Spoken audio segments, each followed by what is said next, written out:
मुंबई महानगरपालिकेकडून फिरते महिलांसाठी स्वच्छतागृह तयार करण्यात आले होते आणि हे फिरते स्वच्छतागृह मुंबईतील विविध विभागांमध्ये उभे असल्याचं आपल्याला पाहायला मिळत होतं। मी सध्या मुंबईतील प्रसिद्ध अशा फॅशन स्ट्रीटमध्ये आहे आणि या फॅशन स्ट्रीटच्याच बाहेर हे फिरते स्वच्छतागृह जे आहे ते महिलांसाठी विशेष स्वच्छतागृह या ठिकाणी आपल्याला पाहायला मिळत होतं।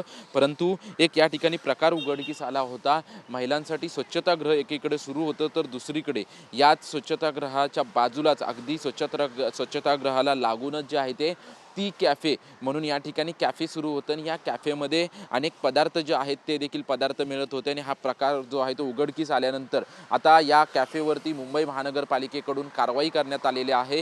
काल मोठ्या प्रमाणात जे आहे ती या संपूर्ण ती स्वच्छतागृह आणि कॅफेवरती मोठ्या प्रमाणात टीका झाली होती, कारण की महिलांच्या सुविधेसाठी जे आहे ते या ठिकाणी हे कॅफे बनवण्यात आलं, स्वच्छतागृह बनवण्यात आलं होतं असं मुंबई महानगरपालिकेकडून सांगण्यात आलं होतं। परंतु अगदी त्याच्या बाजूलाच त्याला लागूनच त्या जी बस आहे या बसचं रूपांतर जे आहे ते स्वच्छतागृहामध्ये केलं होतं। परंतु या स्वच्छतागृहाच्या अगदी लागूनच जे आहे ते कॅफे उघडण्यात आलं होतं आणि अगदी त्याची जाहिरात देखील जी आहे ती त्याच स्वच्छतागृहावर लावण्यात आली होती। त्याच्यामुळे मोठ्या प्रमाणात टीका झाली होती आणि ही संपूर्ण टीका झाल्यानंतर मुंबई महानगरपालिकेच्या वतीनं ए वॉर्ड विभागाच्या वतीनं जे आहे ते या आता कॅफेवरती कारवाई करण्यात आल्याचं आपल्याला चित्र या ठिकाणी पाहायला मिळतंय। मोठ्या प्रमाणात टीका झाल्यानंतर ही खरं तर कारवाई करण्यात आलेली आहे आणि आता आपण पाहू शकतो केवळ हे स्वच्छतागृह जे आहे ते या ठिकाणी असल्याचं आपल्याला पाहायला मिळतंय। महिलांसाठी सुविधा म्हणून जे आहे ते मुंबई महानगरपालिकेकडून विविध विभागांमध्ये ही स्वच्छतागृह जी आहे ती सुरू करण्यात आली होती। विशेष करून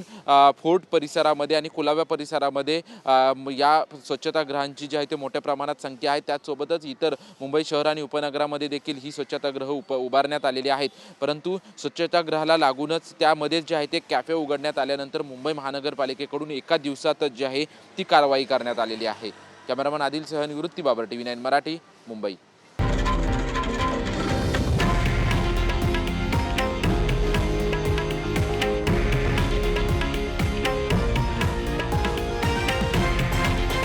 हे आहे देशातील नंबर 1 न्यूज नेटवर्क आणि आपण पाहत आहात TV9 मराठी, एकमेव।